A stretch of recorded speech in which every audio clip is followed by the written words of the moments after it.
இப்போ வந்து சுகப்பிரசவம் ஆகாமல் அறுவை சிகிச்சை பிரசவம் நடக்கிறதுக்கும் இந்த தானிய உணவுகள் தான் காரணம். தானிய உணவுகள் இட்லி, பூரி, பொங்கல், தோசை இது மாதிரியான உணவுகள், இந்த உணவுகள்லாம் இருக்குல்ல, மாமிசம், மீன், முட்டை, தயிர், மோர், பால், வெண்ணெய், நெய், இது போன்ற உணவுகள் தான் அறுவை சிகிச்சை செய்யப்படுவதற்கு காரணமாக இருக்கிறது. அறுவை சிகிச்சை செய்து குழந்தையை வெளியே எடுப்பதற்கு காரணமாக இருக்குது. சுகப்பிரசவம் நடக்காமல் போகிறதுக்கு இதுதான் காரணம். ஏன்னா வந்து இந்த இந்த தானிய உணவுகள் இருக்குல்ல, இட்லி, பூரி, பொங்கல், தோசை, அரிசி, கேழ்வரகு, கோதுமை இதனால் செய்யப்பட்ட உணவுகள்லாம் இதை சாப்பிட சாப்பிட என்ன ஆகுதுன்னா, கர்ப்பிணி பெண்களுடைய வயிற்றில் இருக்கிற குழந்தை கூட குண்டாயிடுது. குழந்தை கூட என்ன ஆகுது, எப்படி ஒருத்தருடைய உடம்பு இப்போ நாம் சாப்பிட்டா, நாம் அந்த இட்லி, பூரி, பொங்கல் எல்லாம் தின்னுட்டா என்ன ஆகுது, நம்ம உடம்பே வெயிட்டு போட்டுருது. பல மடங்கு ஒரு 10 நாள் சாப்பிட்டாலே உடம்பு பயங்கரமாக வெயிட் போட்டுருது. அப்போது அந்த கர்ப்பிணி பெண்கள் என்ன பண்ணுறாங்க, குழந்தைகளுக்கு பிறக்க போகிற குழந்தை நல்லா ஆரோக்கியமாக பிறக்கணும், நல்லா சத்து குறைபாடு எதுவும் இல்லாமல் நல்லா சத்தோடு பிறக்கணும் அப்படிங்கிறக்காக என்ன பண்ணுறாங்க, நல்லா சாப்பிட்றாங்க. நல்ல இட்லி, பூரி, பொங்கல், தோசை, பிரியாணி, கறி, மீன், முட்டை, பால், தயிர், மோர், வெண்ணெய், நெய்ன்னு நல்லா சாப்பிட்றாங்க. சாப்பிடும்போது என்ன ஆகுது, அந்த கர்ப்பப்பையில் இருக்கிற அந்த குழந்தை இருக்குது பாருங்கள், அந்த குழந்தை கூட குண்டாயிடுது.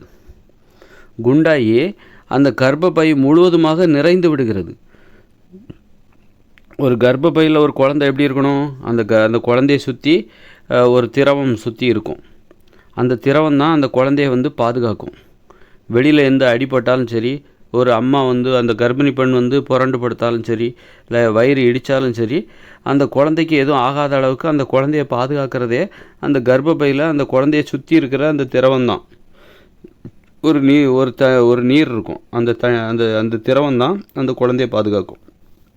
இப்போ இந்த தானிய உணவுகள், அரிசி, கேழ்வரகு, கோதுமை இதனால் செய்யப்பட்ட இட்லி, பூரி, பொங்கல், தோசை, மாமிசம், மீன், முட்டை, தயிர், மோர், பால், வெண்ணெய், நெய் இது போன்ற உணவுகளை, மைதா இது போன்ற உணவுகளை இந்த கர்ப்பிணி பெண்கள் சாப்பிட்டு என்ன ஆகுதுன்னா, அந்த வயிற்றில் இருக்கிற குழந்தை கூட குண்டாயிடுது. குழந்தை குண்டாகி அந்த கர்ப்பப்பை முழுவதுமாக நிறைந்து விடுகிறது. அந்த குழந்தை முழுவதுமாக நிறைந்து அந்த குழந்தையால் அந்த பெண்ணின் பிறப்புறுப்பு வழியாக வெளியே வர முடியாத அளவுக்கு ஆகிவிடுகிறது. பிறப்புறுப்பு வழியாக சுகப்பிரசவம் ஆகி அந்த குழந்தை வெளியே வர முடியாது. அந்த அளவுக்கு குழந்தை பெருசாகிடுது. இப்போது நம்ம என்ன தான் சாப்பிட்டாலும் நம்ம உடம்பு பெருசாகும். ஆனால் அந்த பிறப்புறுப்பு பார்த்திங்கன்னு வச்சுக்கோங்க, அது எப்போவுமே ஒரே மாதிரி தான் இருக்கும். பிறப்புறுப்பும் பெருசாகிடாது. நம்ம சாப்பிட்டு நம்ம உடம்பை வேணால் பெருசாக்கலாம், வயிறை பெருசாக்கலாம், மூஞ்சி எல்லாம் கை கால் எல்லாம் குண்டு குண்டாகிடும். ஆனால் நம்ம பிறப்புறுப்பை பார்த்திங்கன்னா, ஆண்களோட பிறப்புறுப்பும் சரி, பெண்களோட பிறப்புறுப்பும் சரி, நீ என்ன தான் சாப்பிட்டாலும் அது அதோட சைஸுக்கு தான் இருக்கும். அது குண்டாகாது, அது பெருசாகாது. அது பெருசாகுன்னா நீ எவ்வளோ வேணாலும் சாப்பிட்டா அது நல்லது தானே. ஒருத்தர் குண்டாக அந்த பிறப்புறுப்பு அதே சைஸில் தான் இருக்கும். அது மாதிரி தான் பெண்களுடைய பிறப்புறுப்பு இருக்குல்ல, அது கர்ப்பிணி பெண்களுடைய பிறப்புறுப்பு பார்த்திங்கன்னா அது எப்போதும் ஒரே போல் தான் இருக்கும். ஆனால் உடம்பெல்லாம் குண்டாகிடும், கையெல்லாம் குண்டு சதை போட்டுரும். நிறைய சாப்பிடும்போது, இந்த இட்லி, பூரி, பொங்கல், தோசைன்னு சொல்லிட்டு நிறைய சாப்பிடும்போது கை கால் எல்லாம் குண்டாயிடும். அந்த கர்ப்பிணி பெண்களுடைய கருப்பையில் இருக்கிற அந்த குழந்தை கூட குண்டாகி என்ன ஆகும்னா, அந்த கர்ப்பப்பை முழுவதுமாக நிறைந்து விடும். அந்த திரவம் இருக்கிறதுக்கு கூட இடம் இருக்காது. அந்த கர்ப்பப்பையில் அந்த திரவம் கூட இருக்கிறதுக்கு இடம் இல்லாத அளவுக்கு ரொம்ப அந்த குழந்தை பருமனாகிடுமா. அப்போ என்ன ஆகுனா, அந்த பிறப்புறுப்பு வழியாக அந்த குழந்தை வெளியே வராது. ஏன்னா பிறப்புறுப்பு எப்பவும் சின்னதாக தான் இருக்கும். நீ நிறைய சாப்பிட்டா பிறப்புறுப்பு பெருசாகிடாது. அப்போ அதனால்தான் நிறைய அறுவை சிகிச்சை நடக்கிறதுக்கு காரணமே இந்த தானிய உணவுகள் தான் காரணம். இந்த இட்லி, பூரி, பொங்கல், தோசை, சேமியா, உப்புமா, அப்புறம் பிரியாணி, மாமிசம், மீன், முட்டை, தயிர், மோர், பால், வெண்ணெய், நெய், அப்புறம் பாலாடை கட்டி, இப்படி இந்த உணவு, மைதா, பேக்கரி உணவுகள் இதை சாப்பிட்டு தான் குழந்தையும் பெருசாகிடுது. அதனால தான் அந்த குழந்தை வெளியே வர மாட்டேங்குது. அந்த பிறப்புறுப்பு வழியாக சுகப்பிரசவமாக அது வெளியே வர மாட்டேங்குது. அதனால தான் அறுவை சிகிச்சை பண்ணி குழந்தைய வெளியே எடுக்க வேண்டிய நிலைமை அப்போ தான் வருது. அதனால் நம்ம அப்போ சரி, ஒரு மனித உணவுகள்னு நான் எதை சொல்கிறேன்னா, இந்த காய்கறிகள், கீரைகள், கிழங்குகள், பழங்கள், பயிர் வகைகள், பருப்புகள், கடலைகள், காளான் இதுதான் மனித உணவு. இதை மட்டுமே ஒரு கர்ப்பிணி பெண் சாப்பிட்றான்னு வச்சுக்கோங்களேன், எவ்வளோ சாப்பிட்டாலும் உடம்புக்கு உண்டாகாது. அது உப்பு போட்டு சமைச்சு சாப்பிடக்கூடாது. உப்பு கூட எடுத்துக்கக்கூடாது. உப்பு எடுத்துக்காமல் பச்சை காய்கறி, பழங்கள், கீரைகள், பச்சையான கீரை, கிழங்கு இல்லை அவிச்சோ அல்லது பச்சையாவோ நீ உப்பு சேர்க்காமல் கிழங்கு, காய்கறி எதை வேணாலும் உப்பு சேர்க்காமல் நீ அவிச்சோ பச்சையாவோ சாப்பிடு. எவ்வளோ வேணாலும் சாப்பிடு. பழங்கள் எவ்வளோ வேணாலும் சாப்பிடு. காய்கறிகள் உப்பு சேர்க்காமல் அவிச்சு சாப்பிடு, இல்லைனா பச்சையாக சாப்பிடு, இல்லைனா சுட்டு சாப்பிடு. ஆனால் உப்பு சேர்க்கக்கூடாது. இது மாதிரி கீரைகள், கிழங்குகள், பழங்கள், பருப்பு வகைகள், பயிர் வகைகள், கடலைகள், காளான், இதுதான் மனித உணவு. இதை மட்டுமே நீ உப்பு சேர்க்காமல் பச்சையாவோ வேக வச்சோ சுட்டோ நீ சாப்பிட்டேன்னு வையேன், எவ்வளோ சாப்பிட்டாலும் உடம்புக்கு உண்டாகாது. அந்த தாயும் ஒல்லியாக இருப்பா, அந்த கர்ப்பிணி பெண்ணும் ஒல்லியாக தான் இருப்பா. அந்த கர்ப்பிணி பெண்ணுக்கூட அந்த கருப்பையில் இருக்க பாருங்க அந்த குழந்தை, அதுவும் பார்த்திங்கன்னா குண்டாகாது. அப்போ அந்த குழந்தை ஈஸியாக வெளியில் வந்துடும். சுகப்பிரசவம் ஈஸியாக நடக்கும். அப்போது இன்றைக்கி சுகப்பிரசவம் ஆகாமல் அந்த குழந்தையோட அந்த கர்ப்பிணி பெண்ணோட வயிற்றை அறுக்கிறாங்க. அறுத்து அது வயிற்று பகுதி தசை கொஞ்சம் தடியாக இருக்கும், அதை அப்படியே அறுத்து உள்ளே இருக்கிற குழந்தைய வெளியே எடுக்கிறாங்க, அப்புறம் தைக்கிறாங்க. எவ்வளோ ஒரு கொடூரமானது பாருங்கள். அதுவும் அந்த அந்த அறுவை சிகிச்சை பிரசவம் ஆயிடுச்சுன்னு வச்சுக்கோங்க, அப்புறம் அறுத்து அந்த குழந்தைய வெளியே எடுப்பாங்க. அப்போ அந்த கர்ப்பிணி பெண்ணுக்கு மயக்க ஊசி போட்டுருவாங்க. அப்புறம் மயக்கம் தெளிஞ்சு வரும்போது அந்த அறுக்கப்பட்ட அந்த வயிறு இருக்குது பாருங்கள், அப்படி வலிக்கும், கடுமையாக வலிக்கும். ஒரு வயிற்றை வெட்டி தானே எடுத்திருக்காங்க. அப்போ அந்த வலி அந்த குழந்தைய வெளியே எடுக்கும்போது அந்த கர்ப்பிணி பெண்ணுக்கு தெரியாது. ஏன்னா முதுகு தண்டுவடத்தில் ஒரு ஊசி போட்டு அந்த இடுப்புக்கு கீழே மரத்து போகிற மாதிரி, இடுப்பு உடம்பு ஃபுல்லாக மரத்து போகிற மாதிரியே செஞ்சுருவாங்க. அப்போ அந்த குழந்தைய வயிற்றை அறுக்கும்போதே அந்த கர்ப்பிணி பெண் பார்க்கலாம், தன்னுடைய வயிற்றை அறுக்கிறதே பார்க்கலாம், அவளுக்கு வலிக்காது. அதுவே அந்த தையல் போட்டு குழந்தைய வெளியே எடுத்துகிட்டு தையல் போட்டு ஒரு நாளைக்கு அப்புறமா மீண்டும் அந்த மயக்கம்லாம் தெளிஞ்சு மீண்டும் பழைய நிலைக்கு திரும்பும்போது தான் அந்த அறுபட்ட அந்த வயிறு இருக்குது பாருங்கள், அப்படி வலிக்கும். கொடூரமாக ஒரு வயிற்றை வெட்டுனா எப்படி வலிக்குமோ அப்படிப்பட்ட வலி அப்போ தான் வரும். எவ்வளோ கொடுமை பாருங்கள். அப்போ இந்த தானிய உணவுகளுக்கு நாம் அடிமையானதுனால, மாமிச உணவுகளுக்கு நாம் அடிமையானதுனால எவ்வளோ பெரிய துன்பங்களை நம்ம சந்திக்கிறோம் பாருங்கள். சுகப்பிரசவங்கள் குறைஞ்சிக்கிட்டே போகுது, அறுவை பிரசவங்கள் அதிகரிச்சுக்கிட்டே போகுது. அதனால தான் இந்த உணவு ரொம்ப ஆபத்தானது. நம்மளை அடிமைப்படுத்தி நம்மளை சாகடிச்சிக்கிட்டு இருக்குது, நம்மளை சித்திரவதை பண்ணிக்கிட்டு இருக்குது. இந்த தானிய உணவு, மாமிசம், மீன், முட்டை, தயிர், மோர், பால், வெண்ணெய், நெய், இந்த உணவுகள்லாம் நம்மளை சித்திரவதை பண்ணிக்கிட்டு இருக்குது. இட்லி, பூரி, பொங்கல், தோசை இதெல்லாம் சாப்பிடாதீங்க. குறிப்பாக இந்த கர்ப்பிணி பெண்கள் இருக்காங்கள்ல, அவங்க என்ன சாப்பிட்ணும் அப்படின்னா, நிறைய சாப்பிட்ணும், அவங்க நல்லா சாப்பிட்ணும். அதே நேரத்தில் குழந்தையும் குண்டாகக்கூடாது, இந்த கர்ப்பிணி பெண்களும் குண்டாகக்கூடாது. அப்போ என்ன பண்ணணுன்னா, நல்லா பழங்களை சாப்பிடுங்க.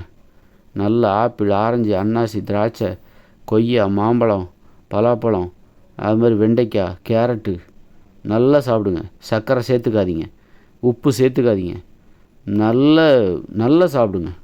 பழங்கள், காய்கறிகள், கீரைகள், கிழங்குகள், பருப்புகள், பயிர் வகைகள்னு சொல்லி அவிச்சோ பச்சையாவோ நல்லா சாப்பிடுங்க. உப்பு சேர்க்காம நிறைய சாப்பிடுங்க. நிறைய சாப்பிட அந்த உடம்பு குண்டாகாது, அந்த குழந்தையும் உள்ளுக்குள்ளே கர்ப்பை பைக்குள்ளே இருக்கிற அந்த குழந்தையும் குண்டாகாது, கர்ப்பிணி பெண்களுடைய உடம்பும் குண்டாகாது. சுகப்பிரசவம் தானாக நடக்கும், ஒல்லியாக தான் இருப்பாங்க. எவ்வளோ சாப்பிட்டாலும் குண்டாகாத ஒரு உணவு தான் மனித உணவு. நாம் மாமிசம், மீன், முட்டை, தயிர், மோர், வெண்ணெய், நெய், இட்லி, பூரி, பொங்கல், தோசை இதை சாப்பிட்டனால்தான் இன்றைக்கி கர்ப்பிணி பெண்களும் குண்டாயிடுறாங்க. அந்த கர்ப்பிணி பெண்ணுக்கு வயிற்றில் இருக்கிற அந்த குழந்தையும் குண்டாயிடுது. அதனால்தான் அந்த பிறப்புறுப்பு வழியாக அது வெளியே வர முடியல. அதால் அந்த அளவுக்கு அது பெருசாகிடுது. அந்த குழந்தை 4 கிலோ 3.5 கிலோலாம் ஆகும்போது அந்த குழந்தை எப்படி வெளியில் வரும்? அந்த குழந்தைன்னா அது சின்னதாக தான் இருக்கணும், ஒரு 2 கிலோ இருக்கணும், அவ்வளோதான். நிறைய இடம் இருந்தால் தான் அது ஆரோக்கியம் அப்படின்னு நினைக்கிறாங்க. அப்படி கிடையாது. அதனால் இந்த தானிய உணவு என்பது ரொம்ப ஆபத்து. ஒரு 2-2.5 கிலோ இருக்கணும், அப்படி தான் இருக்கணும்னு நினைக்கிறேன். அதனால் ரொம்ப சுகப்பிரசவம் ஏன் நடக்க மாட்டேங்குது, ஏன் அறுவை சிகிச்சை எவ்வளோ பெரிய ஆபத்து பார்த்தீங்களா? கர்ப்பிணி பெண்கள் விழித்து கொள்ள வேண்டும். முதல்ல கல்யாணம் கட்டுற பெண்கள் என்ன பண்ணால் உடனே குழந்தை பெற்றுக்காதீங்க. முதல்ல சுகப்பிரசவம் ஏன் நடக்குது, எப்படி நடக்கணும், அறுவை சிகிச்சை எப்படி ஏன் நடக்குது, சுகப்பிரசவம் நடக்கிறதுக்கு என்னெல்லாம் பண்ணணும், உணவு முறையில் என்ன மாற்றம் ஏற்படுத்தணும், கல்யாணம் ஆனவுடனே உடனே குழந்தைய பெற்றுக்காதீங்க. 1 வருஷம் நல்லா ஸ்டடி பண்ணுங்கள். இந்த அறுவை சிகிச்சை வயிற்று அறுத்து அந்த குழந்தைய எடுக்கக்கூடாது. ஏன்னா அது இப்போ வயிற்று அறுத்து இப்போ நிறைய பேர் என்ன இந்த சுகப்பிரசவம் ஏற்படுற வலிக்கு பயந்துக்கிட்டு அறுவை சிகிச்சை பண்ணி குழந்தை எடுப்பாங்க. அறுவை சிகிச்சை பண்ணி குழந்தை எடுக்கும்போது அந்த குழந்தைய எடுக்கும்போது தான் அவனுக்கு வலி தெரியாது. ஆனால் அந்த ஒரு தையல் போட்டுருவாங்க. ஒரு நாளைக்கு அப்புறம் சுயநினைவு திரும்பி வரும்போது அந்த அறுக்கப்பட்ட வயிற்று பகுதி பாருங்க, கத்தியால் குத்துனா எப்படி அறுத்தா எப்படி இருக்கும், அந்த வலி அப்போ தான் தெரியும் நமக்கு. அதுக்கு சுகப்பிரசவமே எவ்வளோ மேலானது. சுகப்பிரசவத்தில் வர்ற வலி இருக்குது பாருங்கள், அது எவ்வளோ ஒரே நாளில் அந்த வலி மறைஞ்சிரும். சுகப்பிரசவனால் ஏற்படுற வலி இருக்குல்ல, அந்த பிறப்புறுப்பில் பெண்ணின் பிறப்புறுப்பில் கர்ப்பிணி பெண்ணின் பிறப்புறுப்பில் ஏற்படுற அந்த வலி ஓரிரு நாட்களில் மறைந்து விடும். ஆனால் நீங்கள் வயிற்று அறுத்து அந்த குழந்தைய வெளியில் எடுத்து அப்புறம் தையல் போட்டாக்கா அப்புறம் பார்த்திங்கன்னா அந்த புண்ணு ஆறுற வரைக்கும் 10, 15, 20 நாளைக்கு கிட்டத்தட்ட 1 மாதத்துக்கு அந்த வலி இருக்கும். கடுமையாக வலிக்கும். அந்த வயிற்று அறுத்த அந்த வலி அப்போ தெரியும், கொடுமையாக வலிக்கும். அதுக்கு சுகப்பிரசவம் பல மடங்கு மேலானது, கோடி மடங்கு அது மேலானது. அதனால் சுகப்பிரசவத்துக்கு ஆசைப்படுங்க. கர்ப்பிணி பெண்கள் என்ன வேணாலும் அதாவது எவ்வளோ சாப்பிட்டாலும் உடம்பு குண்டாகக்கூடாது. அதுக்கேற்ற உணவு தான் மனித உணவு. அப்போ மனித உணவு சாப்பிட்டா மட்டும்தான் சுகப்பிரசவம் உறுதியாக நடைபெறும். அறுவை சிகிச்சையை தவிர்க்க வேண்டுமென்றால் உப்பு சேர்த்த உணவுகளை சாப்பிடாதீங்க. மாமிசத்தை சாப்பிடாதீங்க. மீன், முட்டை, தயிர், மோர், பால், வெண்ணெய், நெய் இதெல்லாம் சாப்பிடாதீங்க. அரிசி, கேழ்வரகு, கோதுமை, இட்லி, பூரி, பொங்கல், தோசை இதெல்லாம் சாப்பிடாதீங்க. நல்ல காய்கறி, கீரைகள், பழங்கள், பயிர்கள், பருப்பு வகைகள், கடலைகள், காளான், இது உப்பு சேர்த்தோ பச்சையாவோ வேக வச்சோ, ஆனால் உப்பு சேர்க்காதீங்க. உப்பு சேர்த்தோன்னு நான் சொன்னேன், உப்பு சேர்க்காதீங்க. உப்பு சேர்க்காமல் பச்சையாவோ வேக வச்சோ வறுத்தோ அல்லது சுட்டோ சாப்பிடுங்க. நிறைய எவ்வளோ வேணாலும் சாப்பிடுங்க. ஆனால் எதை சாப்பிடக்கூடாது, தானியங்கள், மாமிசம், மீன், முட்டை, தயிர், மோர், பால், வெண்ணெய், நெய் இதெல்லாம் சாப்பிடக்கூடாது. சாப்பிடாமல் மனித உணவுகளை மட்டுமே நீங்கள் நிறைய சாப்பிடுங்க.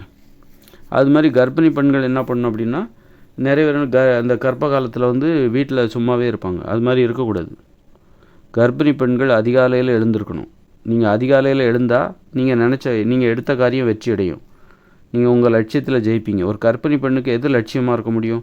அந்த குழந்தையை பிரசவிக்கிறது, சுகப்பிரசவமாக அந்த குழந்தைய ஆரோக்கியமாக பெற்றெடுப்பது தான் அந்த குழந்தைக்கு லட்சியமாக இருக்க முடியும். அப்போ கர்ப்பிணி பெண்கள் அந்த லட்சியத்தில் ஜெயிக்கணும்னா, குழந்தைய நல்லபடியாக பெற்றெடுக்கணும் அப்படிங்கிற அந்த லட்சியத்தில் கர்ப்பிணி பெண்கள் ஜெயிக்கணும் அப்படின்னா அதிகாலையிலே எழுந்திருக்கணும். சூரியன் உதிக்கிறதுக்கு முன்னாடி எழுந்திருக்கணும். அப்போ தான் அவங்க ஜெயிப்பாங்க. அந்த குழந்தைய ஆரோக்கியமாக பெற்றெடுப்பாங்க. அது மாதிரி கர்ப்பிணி பெண்கள் என்ன பண்ணணும், தனிமையில் டெய்லி ஒரு மணி நேரமாக நடக்கணும். தனிமையில் நடக்கும்போது நமக்கு ஒரு குழப்பம் இல்லாமல் தெளிவான மனசு கிடைக்கும், தைரியமான மனசு கிடைக்கும். இப்போ நீங்கள் இப்போ கர்ப்பிணி பெண்கள் இருக்காங்க, அவங்கள சுற்றி அவங்க குடும்பத்தினர், கணவன், மனைவி, கணவன் எல்லோரும் இருப்பாங்க. கணவன் குடும்பத்தினர், அப்புறம் அந்த கர்ப்பிணி பெண்ணோட குடும்பத்தினர் எல்லாருமே சுற்றி இருப்பாங்க.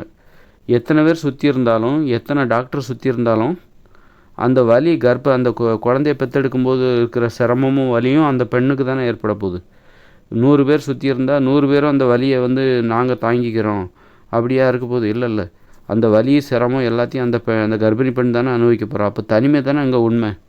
100 பேர் உன்னை சுற்றி நின்னாலும் உனக்கு வர்ற சிரமம், வலி எல்லாத்தையும் நீ தான் தாங்கிக்க போகிற.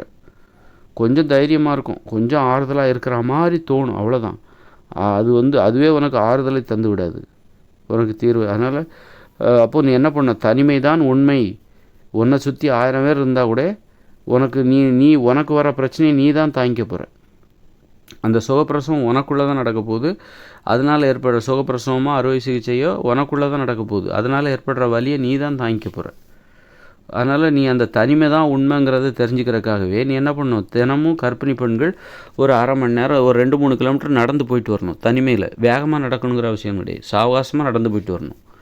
நடக்கும்போது தனிமையில் அப்படி டெய்லி நடக்கும்போது மனது உறுதியடையும், மனது தெளிவடையும். ஸோ அப்படி தனிமையில் போய் சிந்திச்சுட்டு வரணும், யோசிச்சுட்டு வரணும். தனிமை தான் உண்மை. அப்போ தான் தைரியம், ஒரு குழப்பம் நீங்கி தைரியமாக இருக்கும். அதுக்காக மற்றவங்க நமக்கு தேவையில்லைன்னு அர்த்தம் கிடையாது, மற்றவங்களும் நமக்கு தேவை. அதுக்காக மற்றவங்க மட்டுமே உன் பிரச்சனையை சரி பண்ண முடியாது. அந்த பிரச்சனையை நீ தான் தாங்கிக்க போகிற. அதனால் தனிமை தான் உண்மை. மற்றவங்க உன்னை சுற்றி 1000 பேர் இருந்தாலும் அதனால் உனக்கு அதனாலே உன் பிரச்சனை சரியாகி விடாது. அந்த உண்மையை தெரிஞ்சுக்கிறக்காக கர்ப்பிணி பெண்கள் ஒரு காலை மாலை ஒரு காலையில் 1 மணி நேரம், மாலையில் 1 மணி நேரம் அப்படி தனியாக நடந்து போயிட்டு வரணும். அப்புறம் வந்து வேலை கண்டிப்பாக செய்யணும். கர்ப்பிணி பெண்கள் அப்படின்னு சொல்லிட்டு நீங்கள் வேலை எதுவுமே செய்யாமல் எப்போ பார்த்தாலும் அந்த கர்ப்பத்தை பற்றி, அந்த பிரசவத்தை பற்றியே யோசிச்சுட்டு இருக்கக்கூடாது. சாப்பிட வேண்டியது, திங்க வேண்டியது, தூங்க வேண்டியது, அலுங்காமல் குலுங்காமல் அப்படியே நடந்து போயிட்டு ஒரு பட்டும் படாமல் ஒரு வேலையை செஞ்சுட்டு நான் கர்ப்பிணி பெண்ணுங்கிற அந்த சலுகையை வாங்கிக்கிட்டு சும்மாவே உட்காந்துட்ருக்கக்கூடாது. அப்போ தான் அந்த பிரசவம் சுகப்பிரசவம் நடக்காமல் போயிடும். நல்லா வேலைக்கு நல்லா சாப்பிட்டுட்டு நல்ல இட்லி, பூரி, பொங்கல், தோசைன்னு நல்லா கவனிப்பாங்க. ஆஹா சூப்பராக இருக்குது அப்படின்னு சொல்லி நல்லா சாப்பிட்டுட்டு இருந்துடக்கூடாது. அப்படி இருக்கும்போது தான் வயிற்றுக்குள்ளே இருக்கிற குழந்தையும் குண்டாயிடும், இந்த கர்ப்பிணி பெண்ணும் குண்டாயிடுவாங்க. அப்போ தான் அறுவை சிகிச்சை பிரசவம். அதனால் கர்ப்பிணி பெண்கள் கண்டிப்பாக ஏதாவது ஒரு வேலை செய்யணும். மென்மையான வேலை ஏதாவது ஒன்று. அவங்க கவனம் எல்லாமே வேலையில் இருக்கணும். இந்த கர்ப்பிணி அந்த பிரசவத்தை நினச்சி பயந்துடக்கூடாது. அவங்களுக்கு தேவை தைரியம். அந்த தைரியத்தை எப்படி பெறுறது? தனிமையில் நடக்கணும் டெய்லி. எல்லாருக்குமே அது பொருந்தும். தனிமையில் நடக்கிறது கர்ப்பிணி பெண்ணுக்கு மட்டும் கிடையாது. எல்லாருக்குமே காலையில் ஒரு மணி நேரம், அரை மணி நேரம் நடக்கணும். சாயந்தரம் ஒரு அரை மணி நேரம், 1 மணி நேரம். கர்ப்பிணி பெண்கள் காலையில் 1 மணி நேரம், சாயந்தரம் 1 மணி நேரம் எங்கேயா தனியாக நடந்து போயிட்டு வரணும். யார் கூடயா பேசிக்கிட்டே இப்படிலாம் போகக்கூடாது. தனியாக நடக்கணும். அப்போ மனசு தைரியம் அடையும், தெளிவடையும், குழப்பங்கள் நீக்கும். தனிமை தான் உண்மை. நல்லா சிந்திக்கிற திறன் வரும், தைரியம் வரும். இப்போ ஒரு பிரசவத்தை எதிர்கொள்கிற அந்த தைரியம் அப்போ தான் கிடைக்கும். அப்புறம் கண்டிப்பாக பெண்கள் வேலைக்கு போகணும். அந்த கர்ப்பிணி பெண்கள் இருக்காங்கள்ல, வேலைக்கு போகணும். எப்போ வலி எடுக்குதோ, இன்னும் 2 நாளில் குழந்த பிறந்துடும் அப்படின்னா, இன்னும் 1 வாரத்தில் குழந்த பிறந்துடும் அப்படின்னா, அந்த ஒரு 2 நாளைக்கு முன்னாடி தான் நீங்கள் அந்த மாதிரி கொஞ்சம் ஓய்வாக இருக்கணும். வேலையை நிறுத்திட்டு அந்த பிரசவத்தை நேரடியாக எதிர்கொள்ளணும். அது வரைக்கும் ஏதாவது வேலை பார்த்துக்கிட்டே இருக்கணும். மென்மையான வேலை. கவனம் எல்லாமே வெளியில் இருக்கணும். எப்போ பார்த்தாலும் பிரசவத்தை பற்றியே நினச்சிட்ருக்கக்கூடாது. பிரசவத்தை மறந்துட்டு வேறு வேலைகளில் அவங்க கவனம் செலுத்தணும். இதெல்லாம் பண்ணால் தான், இப்படி நிறைய விஷயங்களை பண்ணால் தான் உணவு முறையில் மாற்றம், உடற்பயிற்சி, நடைப்பயிற்சி, அப்புறம் அது நேரத்தில் சொந்தக்காரங்க, கணவன் எல்லாமே தேவை தான். அவங்களுடைய ஒத்துழைப்பும் தேவை. நல்ல ஆறுதலாக இருக்கணும். அதுவும் அவங்களுக்கு கொஞ்சம் தைரியத்தை கொடுக்கும். கொஞ்சம் தான் கொடுக்கும், அது மட்டுமே உங்களுக்கு தைரியத்தை கொடுத்துறாது. அப்புறம் உணவு கட்டுப்பாடு. கர்ப்பிணி பெண்களுக்கு உணவு கட்டுப்பாடு தேவை. மாமிசம், மீன், முட்டை, தயிர், மோர், பால், வெண்ணெய் எடுத்துக்காதீங்க. இட்லி, பூரி, பொங்கல், தோசை இதெல்லாம் சாப்பிடாதீங்க. சாப்பிட்டிங்கன்னா நீங்களும் குண்டாயிடுவீங்க, அவங்க குழந்தையும் குண்டாயிடும். அப்போ அறுவை சிகிச்சை தான். உணவு கட்டுப்பாடு, நடைப்பயிற்சி, அப்புறம் வந்து வேலை பார்க்கணும். ஏதாவது வேலை, அதுவும் பணத்தை சம்பாதிக்கிற வேலை செஞ்சால் ரொம்ப நல்லது. சும்மா வந்து கர்ப்பிணி பெண் அப்படிங்கிற இந்த சலுகையை வந்து வாங்கிட்டு வீட்டில் சும்மாவே இருக்கக்கூடாது. ஏதாவது வேலையில் கவனம் செலுத்தணும். இப்படி கர்ப்பிணி பெண்கள் தான் கூடுதலாக கவனமாக இருக்க வேண்டும். இன்னும் அதிகமாக கண்டிப்பாக சரியாக, அப்போ தான் வந்து சுகப்பிரசவம் நடக்கும். சுகப்பிரசவம் நடக்கணும்னா குழந்தை சின்னதாக தான் இருக்கணும். ரொம்ப சின்னதாகவும் இருக்கக்கூடாது, ரொம்ப பெருசாகவும் இருக்கக்கூடாது. இப்போ ஒரு 3 கிலோன்னு சொல்கிறாங்களா, ஒரு 2 கிலோ இருந்தாலே போதும். அப்போ தான் அந்த குழந்தை வந்து ஈஸியாக வெளியே ஓடி வரும். ரொம்ப குண்டாக இருந்தது, 3 கிலோ இருக்கணும் அப்படின்னு, 3 கிலோ, 3.5 கிலோ, 4 கிலோ இருக்கணும் அப்படின்னா அந்த குழந்தை வெளியே வர்றதுக்கு சிரமப்படும். அப்போ தான் அறுவை சிகிச்சையாக தான் மாறும், சுகப்பிரசவம் நடக்காது. அதனால் குழந்தை ரொம்ப பெருசாக இருக்கக்கூடாது. எப்படி மனுஷங்க வந்து குண்டாக இருக்கக்கூடாதோ, மனுஷங்க வந்து ஒல்லியாக இருக்கணும். அப்போ தான் அவங்க நல்ல சுறுசுறுப்பாக இருப்பாங்க. நல்லா குனிஞ்சு நிமிந்து அசைஞ்சு நெளிஞ்சு குறிஞ்சி நிமிந்து ஒரு வேலை செய்கிறது, சுறுசுறுப்பாக இருக்கிறது, துருதுருன்னு இருக்கிறது.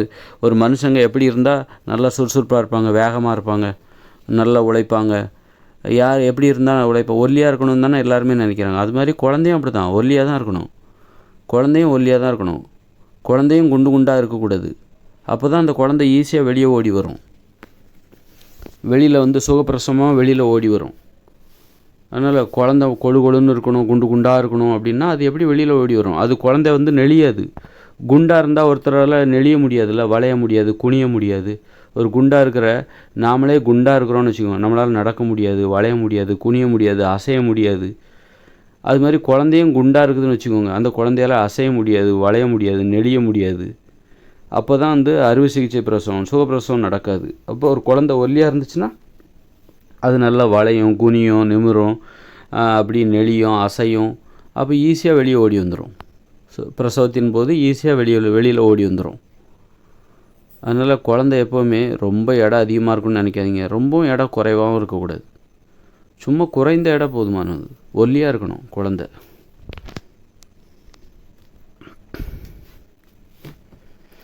அது மாதிரி பிரசவத்தின் போது முக்கக்கூடாது. முக்குன்னுவாங்க யார், நர்ஸு அல்லது வீட்லேயோ யாரோ அப்படின்னாலும் சரி, நல்லா முக்குமா முக்கலைன்னா அந்த குழந்தை உள்ளே இருந்துருமா என்ன? அது தானாகவே வெளியே வரும். அதை நீ கவனிக்கணும். அது எப்படி வெளியே வருதுங்கிறத மட்டும்தான் கவனிக்கணும். பிரசவம் ரொம்ப ஈஸி, ரொம்ப ஜாலியான ஒரு விஷயம் கூட பிரசவங்கிறது. அந்த குழந்தை, அதாவது நீங்கள் உண்ண வேண்டிய உணவு கட்டுப்பாடு, நான் மனித உணவுன்னு சொன்னால அதை மட்டுமே சாப்பிட்டிங்கன்னா அந்த குழந்தை உள்ளுக்குள்ளே ஒல்லியாக தான் இருக்கும். நீங்கள் எப்படி வெளியில் வருதுங்கிறத மட்டும் கவனித்தாலே போதும். அந்த பிரசவம் நடக்கிறதுக்கு தயார் நிலையில் நீங்கள் படுத்து கிடக்குறீங்களோ, நின்றுக்கிட்டு இருக்கீங்களோ, குறிஞ்சிக்கிட்டு இருக்கீங்களோ, ஏதோ ஒன்று, அதை எப்படி வெளியே கொண்டு வர்றது, அது எப்படி வெளியே வருதுங்கிறத மட்டும் பாருங்கள். அதை நீங்கள் முக்கியெல்லாம் முக்கிய குழந்தைய வெளியே எடுத்துடலாம் அப்படின்னா, நம்ம விரும்புகிற நேரத்தில் அதை வெளியே தேடிடலாமே. அதுவாக வர்றதுனால தான் வருங்கிறதுனால தானே அது வலி ஏற்படுது. பிரசவம் நடக்கும்போது ஏன் வயிற்றில் வலி ஏற்படுது? அது அதுவாகவே வெளியே வரும். அதனால தான் அந்த நேரத்தில் அது வலி வருது. வெளியே வரும்போது தான் வலி வருது. வலி அது எப்படி வெளியே வருதுங்கிறத மட்டும் தான் கவனிக்கணும். முக்கக்கூடாது. அப்படி முக்கு அப்படின்னு முக்குவாங்க. அப்படி முக்கவே கூடாது, கவனிக்கணும். அதுக்கு அந்த குழந்தை எப்படி வெளியில் வருதுங்கிறத கவனிக்கணும், அவ்வளோதான். அப்போ வரும்போது கொஞ்சம் வலிக்கும், லைட்டாகவோ நல்லா கூட வலிக்கும், அவ்வளோதான். அந்த வலிக்கும். நீங்களாக முக்கி அதை வெளியே அனுப்ப பார்க்கக்கூடாது. முக்கும்போது அதில் நிறைய குழப்பங்கள் ஏற்படும். குழந்தை இயல்பாக வெளிவருவதில் நிறைய குழப்பங்கள் ஏற்பட்டு சிரமம் ஏற்படும். நீங்கள் பிரசவத்தை இன்னும் சிரமமாக மாற்றிடுவீங்க. நல்லா நடக்கிற ஒரு பிரசவத்தை முக்கி பிரசவத்தை இன்னும் சிரமமாக மாற்றிடுவீங்க. அதனால் பிரசவத்தை பற்றி நல்லா தெரிஞ்சுக்கிட்டிங்கன்னா சுகப்பிரசவம்லாம் ரொம்ப ஈஸிங்க. சுகப்பிரசவங்கிறது நம்ம உணவு முறை தான் அறுவை சிகிச்சை பிரசவங்களுக்கு காரணம். தானிய உணவு, மீன், முட்டை, தயிர், மோர், பால், வெண்ணெய், நெய், பேக்கரி உணவுகள், இது மாதிரியான உணவுகளை சாப்பிட போய் குழந்தை குண்டாயிடுது. அதனால் அது அசைய மாட்டேங்குது, நெளிய மாட்டேங்குது, அந்த குழந்தை வெளியே வர மாட்டேங்குது, அடைச்சிக்குது. அது குண்டாக இருக்கிறதுனால அந்த சிறிய பெண்ணுறுப்பு வழியாக அது வெளியே வர முடியல.